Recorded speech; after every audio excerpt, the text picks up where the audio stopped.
എല്ലാവർക്കും നമസ്കാരം. എല്ലാവരും സുഖമായിട്ടിരിക്കുന്നാവും വിചാരിക്കുന്നു. എല്ലാവരും സുഖമായിട്ടിരിക്കട്ടെ. നമ്മളെ മുത്തുമണികള് വളയംകുളം ബാസി, പിന്നെ മറ്റേ കുട്ടി ബാസിയുടെ മുറിവൊക്കെ ഉണങ്ങി വരുന്നു.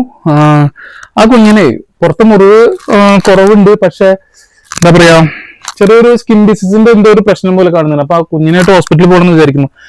രാവിലെ കൂടി മുഴുവൻ അപ്പിട്ടിച്ച് വൃത്തിയിലാക്കി നിന്നപ്പോ നല്ല കഴുകി തുടച്ച് വൃത്തിയാക്കി സെറ്റാക്കി വെച്ചിരിക്കുകയാണ്. പിന്നെ അവനായിട്ട് പോകണം, കുഞ്ഞിനായിട്ട് പോകണം. പിന്നെ കാണിച്ചു തരാം. നമ്മളെ അമ്പു നല്ല ഉറക്കാണ്. രാവിലത്തെ പരിപാടികളൊക്കെ കഴിഞ്ഞ് സുഖമായി ഉറങ്ങാണ്. നമ്മുടെ മുത്തു രാവിലത്തെ പരിപാടികൾ റെസ്റ്റിലാണ്. നമ്മളെ രാധയുടെ മോളാട്ടാ, രാധ തന്നെ അവളെ വിളിക്കുക. അവളെ നമ്മൾ വന്ധീകരിച്ചാണ്.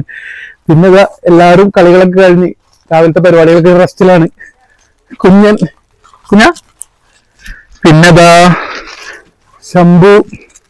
ശംഭു അതാ, അക്കു, മാർക്കോ. പിന്നെ ഒരാളെ കാണിച്ചുതരാം. നമ്മുടെ രാവിലത്തെ പരിപാടികൾ, ക്ലീനിങ്, സെറ്റപ്പ്, കുളിയൊക്കെ കഴിഞ്ഞ് നമ്മുടെ ഡേസി വിശ്രമത്തിലാണ്. ഡേസിയുടെ മൂത്രത്തിന്റെ കുറവുണ്ട് പ്രശ്നം. പിന്നെ ആരെ കിടക്കുന്നത്, നമ്മള് അണക്കമ്പാടിന് എടുത്താടാ, കാല് വയ്യാത്ത കുഞ്ഞില്ലേ, ആളെ ബുധനാഴ്ച കാണിക്കുന്നുണ്ട്. മറ്റേ നമ്മള് ബന്ധീകരിക്കാൻ കൊടുക്കുന്ന കുട്ടിയില്ലേ, ആളെ നമുക്ക് റിലീസ് ചെയ്യണം. അവള് ഇനി റിലീസ് ചെയ്യാൻ പോവാണ്. വാക്സിനുകളൊക്കെ എടുത്തിട്ട് അവളെ നാട്ടിൽ വിടുക. പിന്നെ അടിയിലൊരാള് ഇരിക്കുന്നു കേട്ടോ, ആളെ നമ്മൾ ബന്ധീകരിച്ച വീട്ടിലാണ്.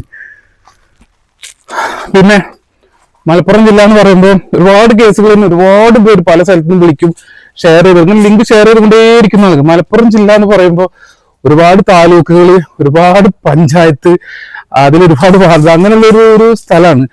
എനിക്ക് ഒറ്റയ്ക്ക് മലപ്പുറം ജില്ലയിലെ എല്ലാ കേസുകളും പോയിട്ട് എടുക്കാനും പറ്റില്ല. എനിക്ക് 24 മണിക്കൂർ ഒരു ദിവസം 48 മണിക്കൂർ ആയാൽ പോലും എന്റെ കാര്യങ്ങൾ ചെയ്തു തീർക്കാൻ കഴിയില്ല. പുറത്തെ കേസ്, നമ്മളെ വീട്ടിലെ ക്ലീനിങ് കാര്യങ്ങളൊക്കെ ഉണ്ട്. ഇപ്പൊ നമ്മൾ പോവാണ്. ഒത്തിരി കേസുകളുണ്ട്, ഒത്തിരി കേസിന് പുറകെ. അപ്പൊ പലരും ഫോണൊന്നും എടുക്കാൻ പറ്റിയെന്ന് വരില്ല, റീപ്ലൈ തരാൻ പറ്റിയെന്ന് വരില്ല.